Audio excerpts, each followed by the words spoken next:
स्वः तत्सवितुर्वरेण्यं भर्गो देवस्य धीमहि धियो यो नः प्रचोदयात्. Om Shanti Shanti Shanti. Namaste, my dear friends. I am going to make this fifth video on the metaphysics of Upanishadic knowledge of Bhagwan Sri Maharshi Ramana. The topic is self and individuality. I'll just explain what is self and individuality before I start the main topic. See, self and individuality. Individuality is the experiencing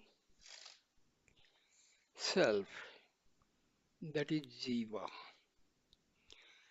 And this self, as we called self, this is the transcending self, that is our Atma. Now, when our Atma is veiled by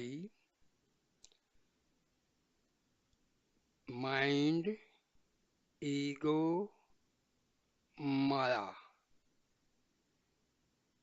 so this we called as individual self or individuality or experiencing self. And devoid of these Maya, mind and ego, the pure self, that is the transcendent Atma.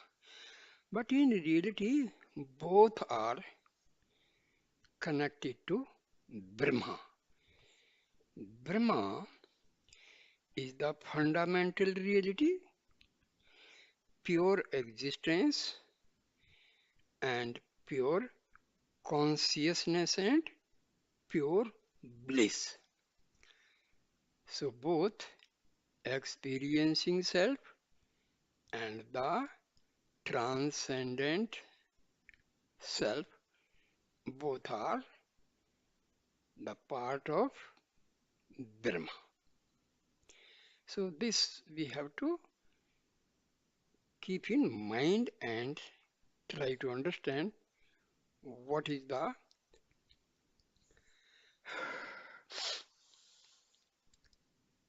experience of Bhagwan Sri Ramana Maharshi when he was replying to the questions put by devotees. Now I start the question answer session. First question. Devotee, does not death dissolve the individuality of a person so that there can be no rebirth?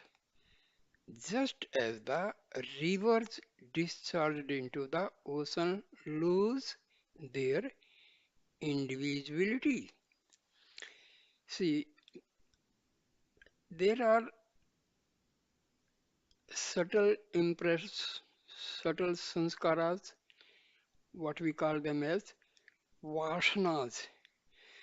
These vasanas, they are the main reason of the arising of thoughts from the Atma. And these arising thoughts constitute mind and ego. And they act as they are veiling the Atma. So our cycle of birth and death is caused by these vasanas, or the when astral body, that is mind, ego and all, they are not destroyed, then we undergo the cycle of birth and death. Now what Maharishi replies, just listen. But when the waters evaporate and return as rain on the hills, they once more flow in the form of rivers and fall into the ocean. So also the individualities during sleep lose their separateness and yet return as individuals according to their sanskaras or past tendencies. Even so, it is in death and individuality of the person with sanskaras is not lost. So, as there is water cycle in the nature, water evaporates from the oceans, then it falls into rain form, then there are rivers, and same that water goes back to the sun. Similarly, there is birth of body and there is death of body, this going on. This can be stopped only by destroying the very cause of this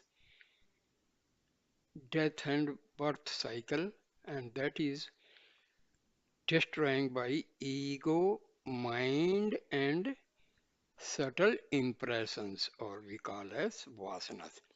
When mind, ego, and these vasanas are destroyed, there is no more birth and death cycle. So we are liberated. Now, what is next question? How can that be? Devotee is asking. Mercy replies, see how a tree whose branches have been cut grows again.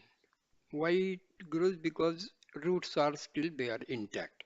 So long as the roots of the tree remain unimpaired, the tree will continue to grow. Similarly, the sanskaras which have merely sunk into the heart, which have merely sunk into the heart or on death, but have not, I will repeat it. See how a tree whose branches have been cut grows again. So long as the roots of the tree remain unimpaired, the tree will continue to grow. Similarly, the sanskaras which have merely sink into the heart on death, but have not perished for that reason, occasion rebirth at the right time, and that is how jivas are reborn. See, jiva, what is jiva? When our Atma is veiled by ego, mind, maya, and all the organs, prana, and everything that is astral body, so our Atma with astral body, that is known as experiencing self or jiva.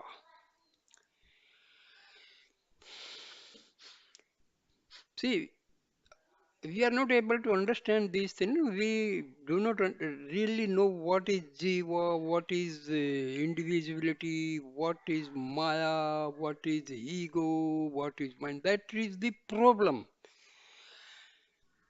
So we have to understand each and every term simple, you know, there we should not go to complexities, all wonderful words and all. Very simple.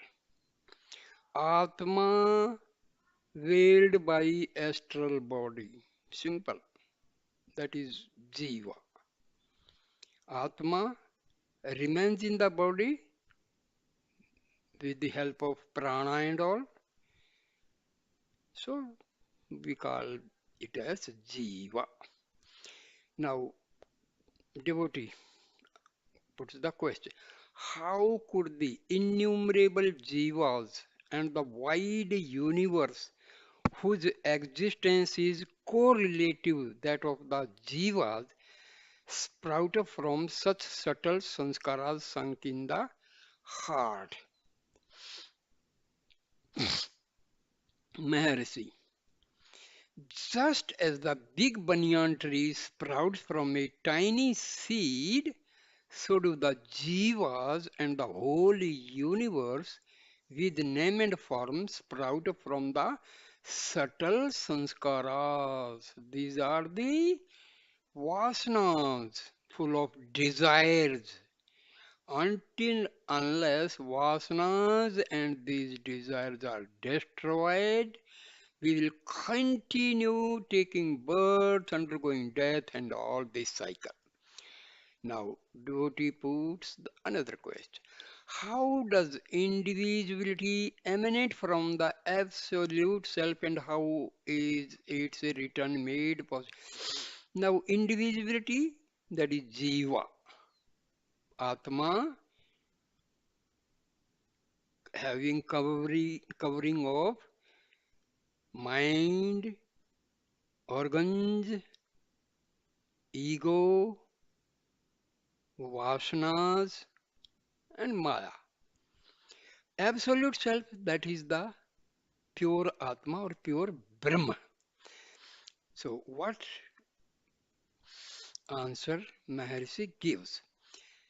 As a spark proceeds from fire, individuality emanates from the absolute self. What is that spark? Ego. The spark is called the ego. Ego is created by what? Ego is the modification of mind. Mind is created by thoughts, and thoughts are created by vasanas, subtle sanskaras.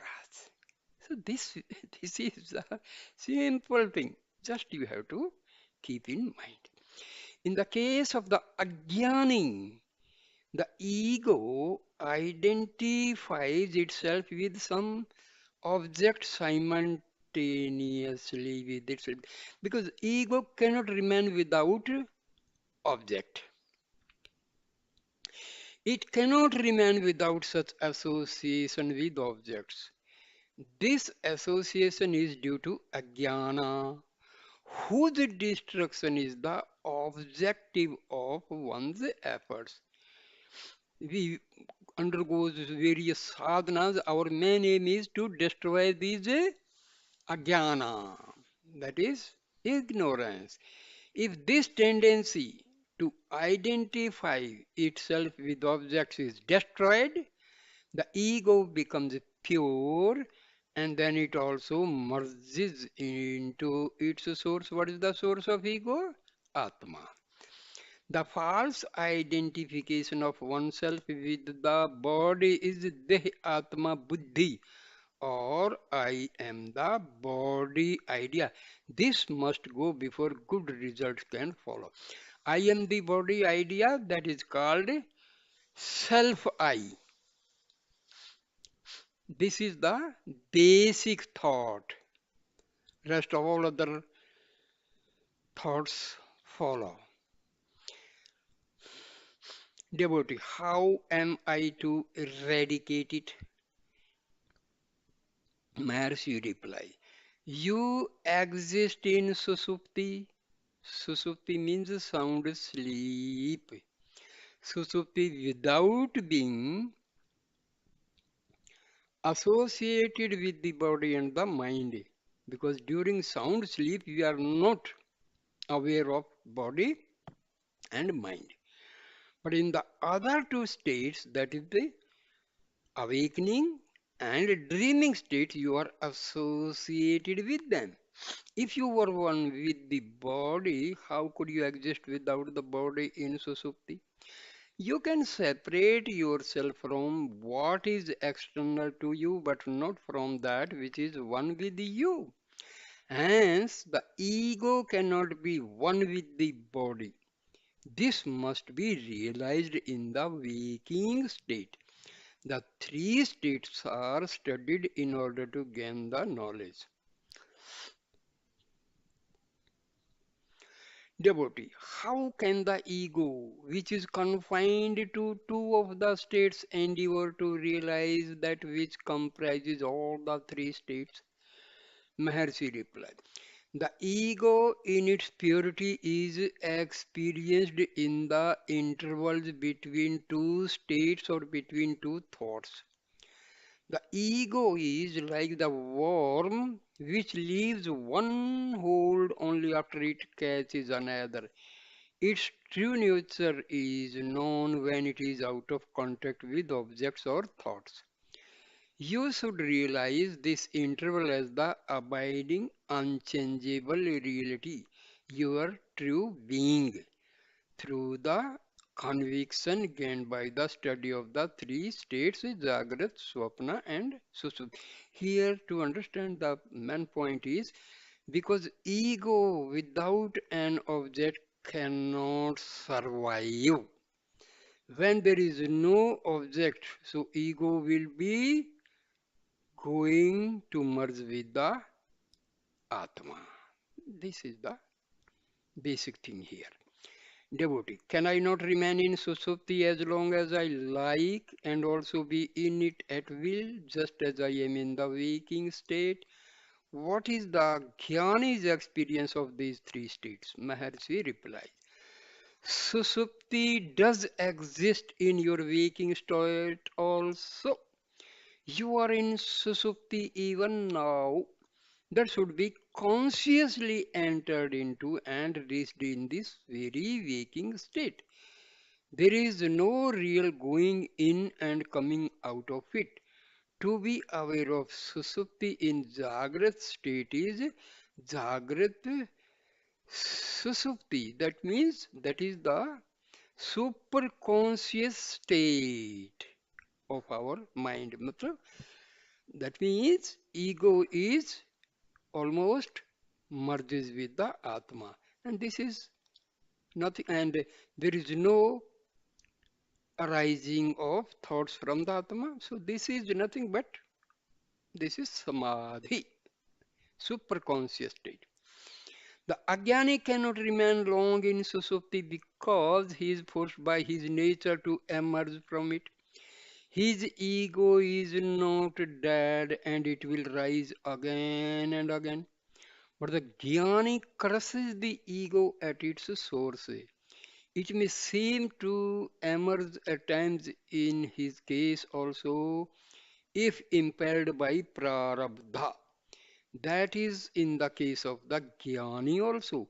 For all outward purposes, prarabdha would seem to sustain or keep up the ego as in the case of the Ajnani, but there is this fundamental difference that the Ajnani's ego, when it rises up, really it has subsided except in deep sleep, is quite ignorant of its source. What is the source? Atma. In other words, the Ajnani is not aware of his Susupti in his dream and waking states in the case of the Jnani. See, when you are awake and you are in the Susupti, that is Samadhi. On the contrary, the rise or existence of the ego is only apparent and he enjoys his unbroken transcendental experience in spite of such apparent rise or existence of the ego, keeping his attention lakshya always on the source. Source is Atma. This ego is harmless. Why it is harmless? Because it is going towards the Atma. It is merely like the skeleton of burnt rope. Because it is destroyed. Why it is destroyed? Because it has merged with the Atma. Though with a form it is useless to tie up anything. By constantly keeping one's attention on the source, The ego is dissolved in that source like a salt dole in the sea. Like, simple thing.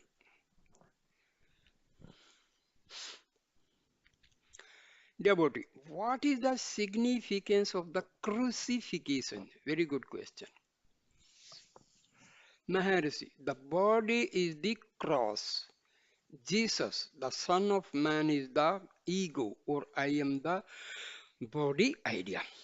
When the Son of Man is crucified on the cross, the ego perishes and what survives is the absolute being. Absolute being is what? Atma. It is the resurrection of the glorious self of the Christ, the Son of God. De- Devotee. But how is crucifixion justified? Is not killing a terrible crime?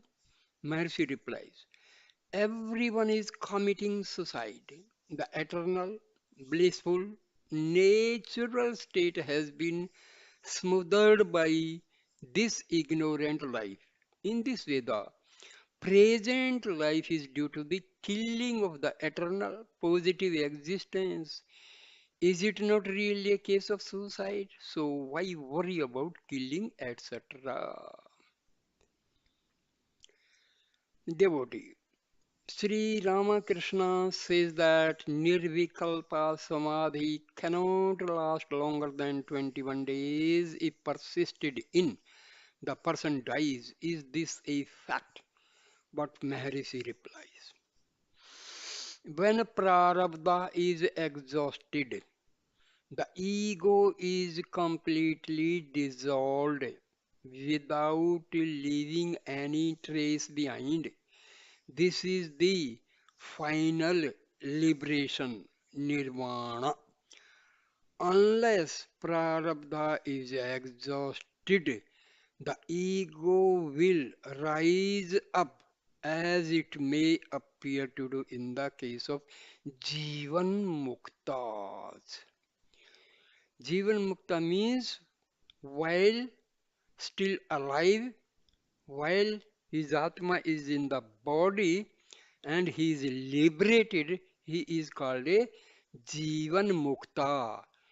Liberated when still in Atma in the body. That is Jivan Mukta.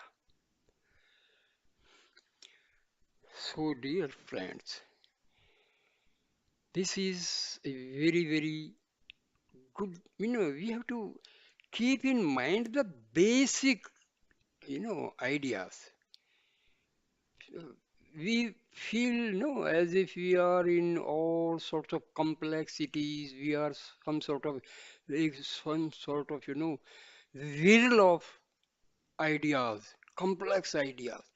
No, we have to go one by one, slowly, simple language, understand each thing. It will be clear. And when you understand, the things become easy. So, dear friend, thank you for patience. You have watched this video. Please like, comment, and share the video and subscribe my channel. Thank you. I will carry on giving you these very useful videos. Thank you, my dear. Namaste. Namaste.